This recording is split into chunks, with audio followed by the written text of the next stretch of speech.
Okay, joined now by Caleb Kelly. Reminder to note your questions in the chat. Let's get started with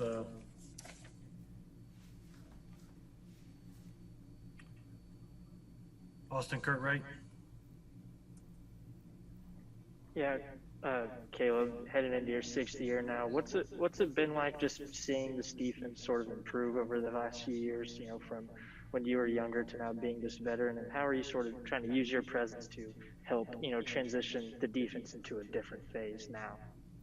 I think it's kind of gone along as what the coaches have said it would be. Kind of the first 2 years, the first year we made that really big jump going from my sophomore year to my junior year, and then he said there would be another big one, and then this year is supposed to be an even bigger one, kind of. And we finished it real strong last year, so then going into this year, it's just kind of like, okay, now we got to set it in stone and make it to where every single year will be a top 10 defense over and over and over again.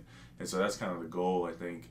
And it's just been cool to see because the coaches told us that, and then they coached it to happen, and we helped make it happen as well as players. And so, yeah, I don't know. It's just been cool to see that happen. Thanks, Coach. Go next to Ryan Chapman. Yeah, Caleb, you talked in the spring about, coming back to the field, how there were some days where the mental and physical was kind of disconnected, some days it felt better. How have you seen that progress throughout the summer as far as just being able to feel yourself and not have to think twice about things physically? Yeah, I think there's a lot because when you're doing training and everything, there's different times where you have to wear the brace when there's a lot of cutting and things, and then when you're doing a lot of straight line work, you don't have to. And so you get to feel like yourself a lot more. And so I say from the spring to right now, I feel a lot more like myself. I think my year where I don't even have to wear the brace in cutting or anything like that is August 13th or something like that, I think. And so that's coming up to where I'll be able to even practice without having to worry about it at all. And it's just when you don't have the brace there, there's not that one thing that's physically telling you, oh, I've been hurt, oh, I've been hurt, and you kind of got to like fight through that.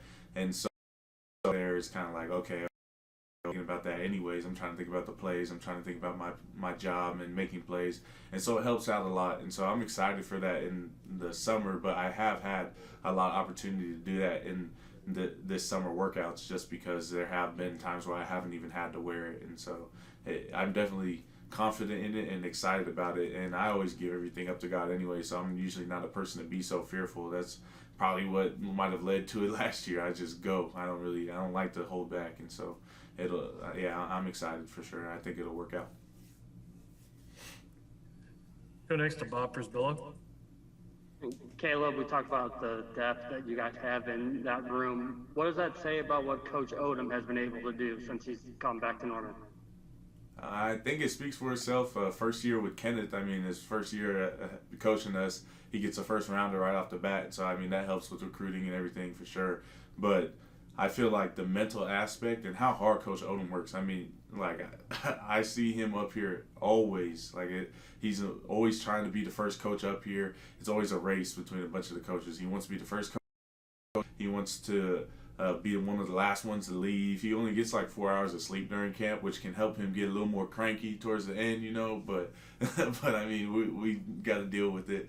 And so I think just with the mental aspect and how long he's up here, he's constantly working. Like, he's made so many cut-ups for us in the summer. There's always something new to watch. There's always something that he's focusing on, trying to find something that he could critique us on to help us be better, to think about things faster and react faster and play faster.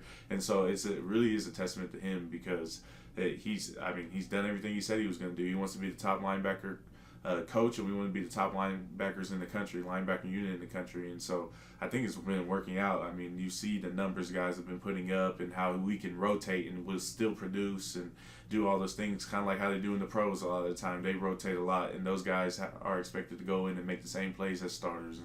And so I just think it's a testament to him for sure and how hard he works. Go next to Eric Bailey. Hey, Caleb, it's good to see you again, man. Hey, wanted to ask you, last year at this time, we really didn't know what direction everything was going to go. Right now, there's still a couple question marks. We're still talking via Zoom. how patient do you have to be through this process? Because COVID's still out there. Lincoln said that most of the team's vaccinated. Just the responsibility of your team moving forward. What's it been like still facing these same protocols and some of these rules that we're still seeing?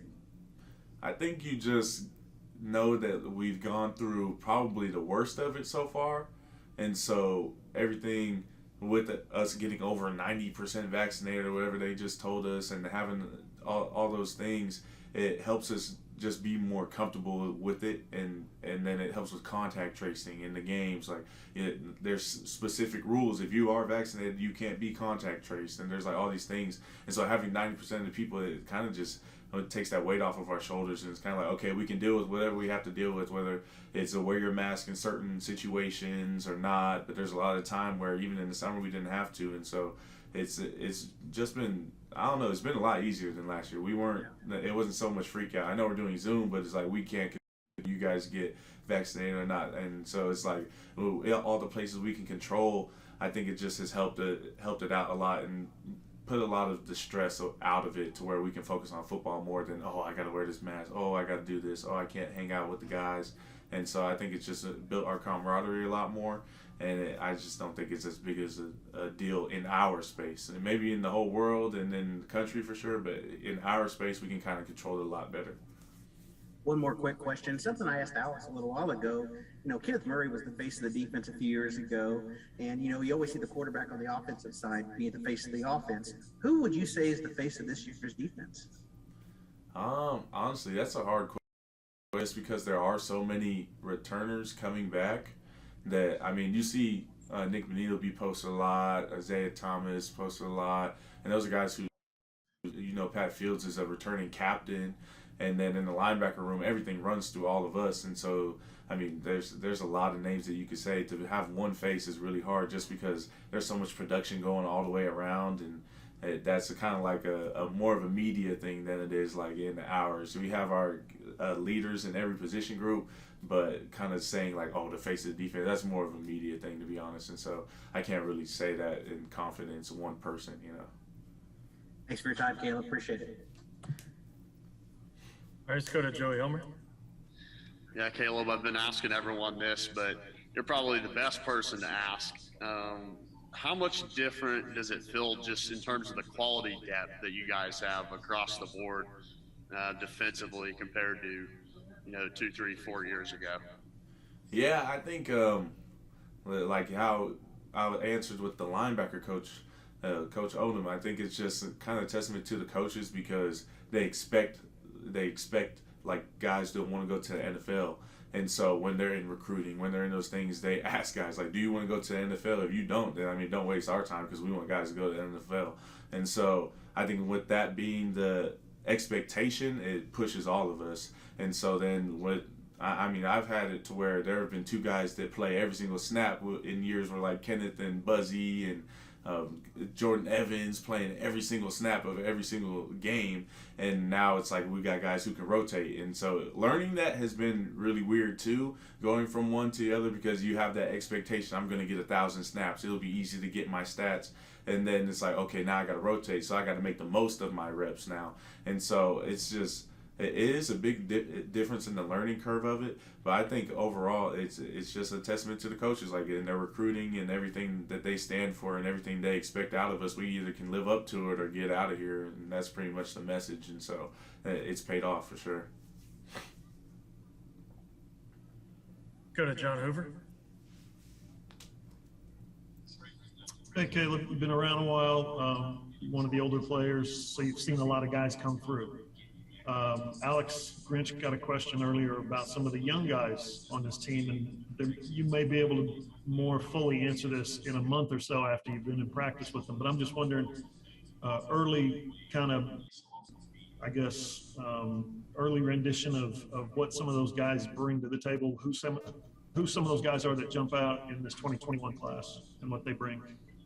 I think the first thing I should say is it's hard to tell the different classes. So when you say 2021, I mean, there's like the very fresh faces, but there's also those mid-year guys that I have gotten to practice with. And so, and even younger guys, like especially in the linebacker room with Shane Whittier, who didn't get to play a whole bunch, but I've spent a lot of time with him and know how fast he is, how like amazing he is as a football player. And so with the 2021 guys, what I see a lot of is size. That's one big thing that sticks out, like with their class when guys were coming in. They're like, "Oh, you got some big boys." And I mean, for a linebacker, we like that with our D linemen, and getting to move people out the way and kind of send the running back our way if we can.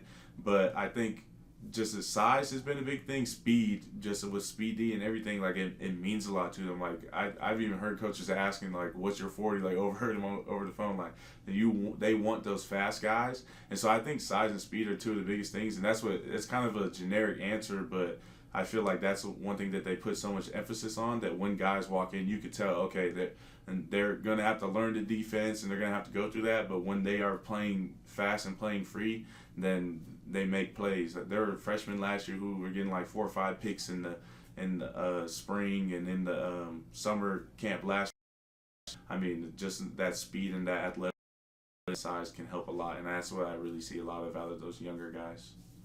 Grinch said that Stutzman's one of those guys that has to win every sprint and conditioning and fitness, and he's not going to give it up. Is that been your impression as well? Yeah, definitely. Stutzman is so funny too. We've spent a lot of time together with our linebacker group, and so I've gotten to talk to him a lot and hang out with him a lot. And he's definitely one of those guys that surprises you how athletic he is, because you look at him and he's pretty stocky and pretty built already, and so you think, oh, he might be a little bit stiff. But then when he goes out there, he had a bunch of PBUs in 7-on-7, and he had a pick 6 too, and so making a bunch of plays, and it's just that athleticism that they're going after. But he's a guy that did surprise me when I first saw him. I was like, oh, he's a big dude. He might be kind of stiff, but he went out there and he can move fluid and make a lot of plays for sure. And so, yeah, that's a guy to watch out for. Thank you, Caleb. Okay, last question real quick, Ryan Chapman. Hey, two just quick ones real fast. What have you kind of seen out of Brian, David, and Deshaun, just kind of the steps they took forward this spring? And then secondly, has there been an open door policy in the linebacker room instituted yet with young Koa of bringing in for a little morale boost for everyone to hang around the facility with you guys? For the first question, out of those 3 guys, Deshaun White's spring was like the craziest spring I've ever seen. Like he was balling. Like it was like, I'm sure you guys have already heard, but he was balling. Like it was like the best I've ever seen him move, and fluid and confident in every movement. And it was really cool to see. Brian Asamoah is a freak athlete. Like you always hear, he was jumping like 38 verts and all type of stuff, throwing crazy numbers, and that's just always been him. He's always been that freak athlete. And David, you see the size on him, and he's I think he's cut a little bit of weight, and so he's even gotten faster and everything. And so all 3 of those guys it's funny to talk about it because there's just so many guys in the linebacker room. I think now I've almost hit every single one except for B-Mead, Wete, and Jake McCoy. And so it's like in the linebacker room, like there is just so much depth. But we always say we got dudes that could start all over the country, but we're all in the same room, and so it's just going to push us to go harder. But those 3 guys specifically, yeah, they've definitely been working like crazy. Like I know David's been working out with they're in the same rack, and so they've been pushing each other all day, and so it's just been, and we're all in the same workout group together, and so it's been, yeah, we've been pushing each other, we've been challenging each other, and we get to talk smack, we get to check each other, but there's a lot of respect in the room just because everybody has played so many snaps, and so it's been, yeah, I'm excited for it for sure, especially those guys. They're gonna ball. It is what it is. Like they're always gonna ball. And whenever we get our chance, I think it's gonna be a lot of linebackers, a lot of names that people will be mentioning for sure. And then the other question, you said the Odom? I was going with a pup date, basically. Open door policy with the dog coming in. Oh, with my dog? Oh, yeah. No, I have not brought her back up here. It was easier when she was a puppy. Now she's like super hyper. Yeah, it's a lot. It's a lot to bring her up. Don't blame me. Have a good one, Caleb. All right, appreciate y'all.